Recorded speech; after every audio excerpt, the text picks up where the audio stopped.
إلا كنتي كتابعنا بغيتي التتمة ديال الدروس مالك غير تحفظ التعليقات وتضغط على لا سويت دي فيديو. التوفيق. سالي لي زامي اونكور اون فوا. الوغ ان شاء الله في هاد الفيديو هادي غادي نحاولو نتكلمو على كالك بروبريتي دو لير، يعني نكتشفو ان شاء الله بعض خصائص الهواء.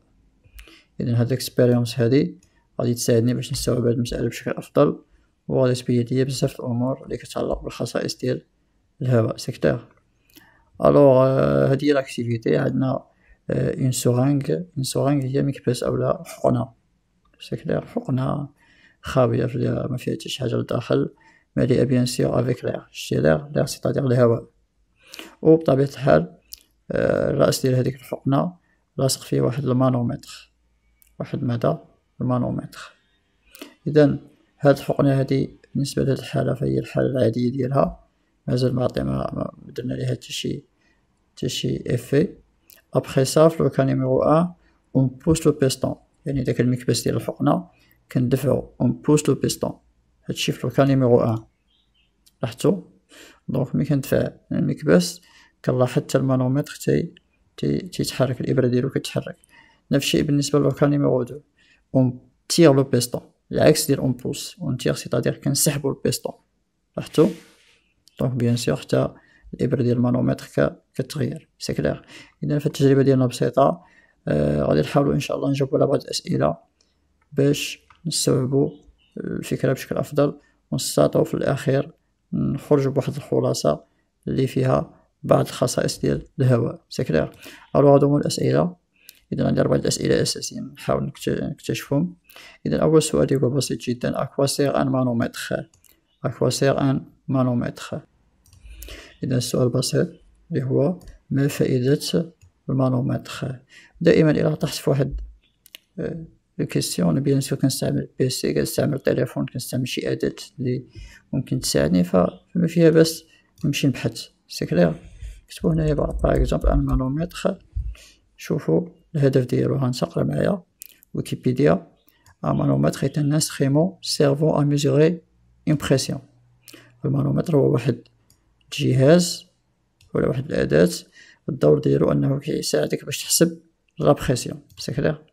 إذا بيان سور لا بريسيون شناهي؟ هي الضغط. إذا لو رول أو بيان الدور ديال لو مانومتر سي بوركوا سي بور كالكولي كوا لا بريسيون. سي بيان. كتبو هنايا on utilise le manomètre pour calculer la mesure اللي بغيتي، calculer la pression.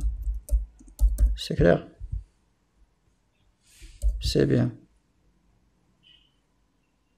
Alors voilà la réponse ديالنا. نديرو شي لون أصفر. بالنسبة لا question numéro 2، comment varie le volume d'air dans chaque cas؟ كيفاش كيتغير فاري جاية من لا فارياسيون. لا فارياسيون هي التغير. كيفاش كيتغير لو فوليوم ديال لير، الحجم ديال الهواء في كل حالة. سي كلير. شحال من حالة عندي الحالة الأولى وعندي الحالة الثانية. في الحالة الأولى اون بوس لو بيستون، في الحالة الثانية اون تيغ لو بيستون. كندفع لو بيستون في الحالة الأولى، كنسحب لو بيستون في الحالة الثانية. إذا دابا هو طلب مني فقط الهواء، لاحظت الحجم ديالو شنو كيوقعلو. إذا هذه هي الحالة الأصلية. الحالة العادية هي اللي في الفوق. شوف معايا الحالة الأولى شنو كيوقع للهواء ملي كنضغط على المكبس. بيان سور الحجم ديالو شنو كيوقعلو، واش كيكبر لا بل هو كينقص. الوغ لو فوليوم دير ديميني هي كينقص. باغ كونطخ dans le cas numéro 2 on remarque quoi que le volume d'air c'est pas diminué mais on dit que il augmente. c'est clair. il augmente هي كيتزداد حجم الهواء كيزداد. سي بيان. راه واضحه. الا شفتي غير هاد الخط هذا اللي هابط لاحظتي اللي كيدل على الحاله الاصليه ديال الهواء كيفاش كان، غادي تكتشف انه في الحاله الاولى فهو نقص وفي الحاله الثانيه فهو زاد. الحاله الاولى ديميني، الحاله الثانيه فهو augmente. سي كلير. كتبوا هنايا لو كان نيميرو 1 باغ اكزومبل لو فوليوم d'air diminue. Par contre, dans le cas numéro 2, le volume d'air augmente. C'est clair.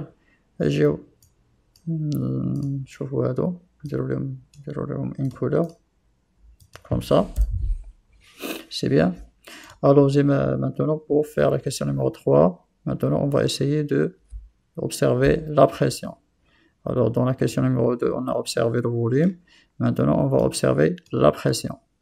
La pression ولدي شنو هي؟ راه تكلمنا عليها قبيله، هي الضغط. هي الضغط. دابا غادي نحاولوا نلاحظوا الضغط شنو كيوقع له في الحاله الاولى وفي الحاله الثانيه.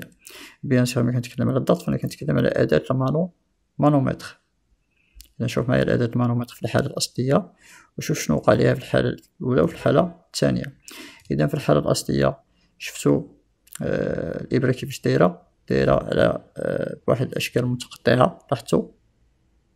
بينما في الحاله الاولى كانت في البدايه في ديك الاشكال المتقطعه، ثم الابره تحركت تقريبا شحال 3 ديال الدرجات. لاحظتوا الابره تحركت 3 ديال الدرجات، وهذا دليل على ان الضغط شنو قالوا زاد.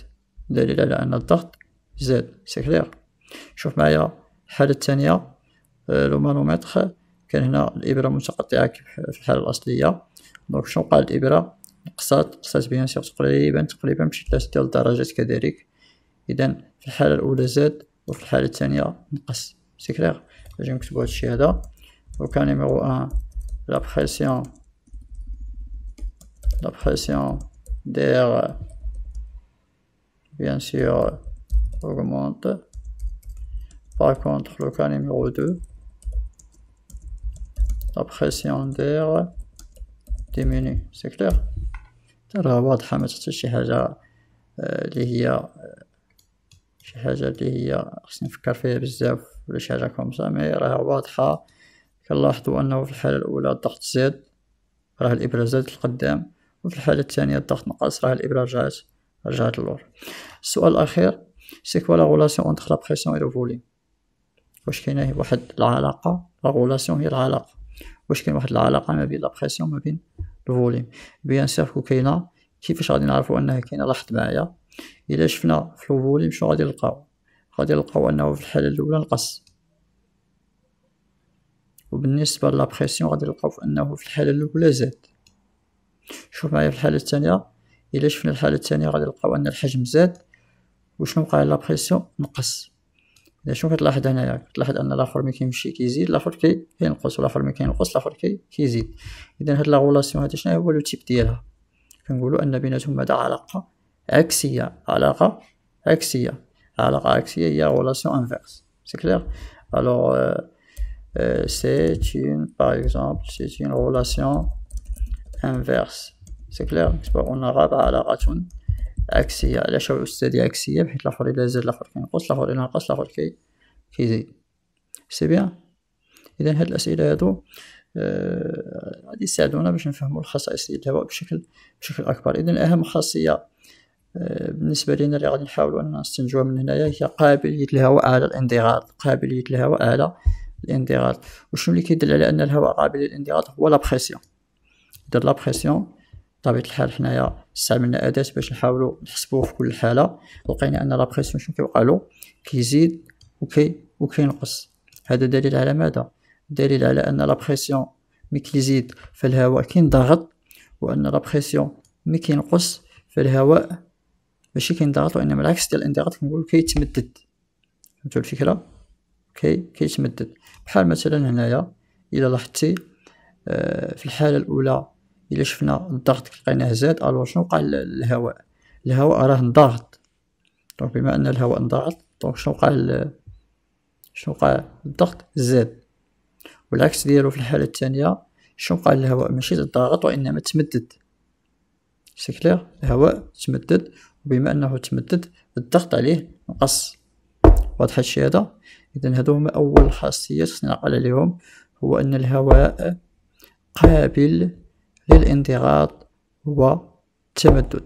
الهواء قابل للانضغاط والتمدد.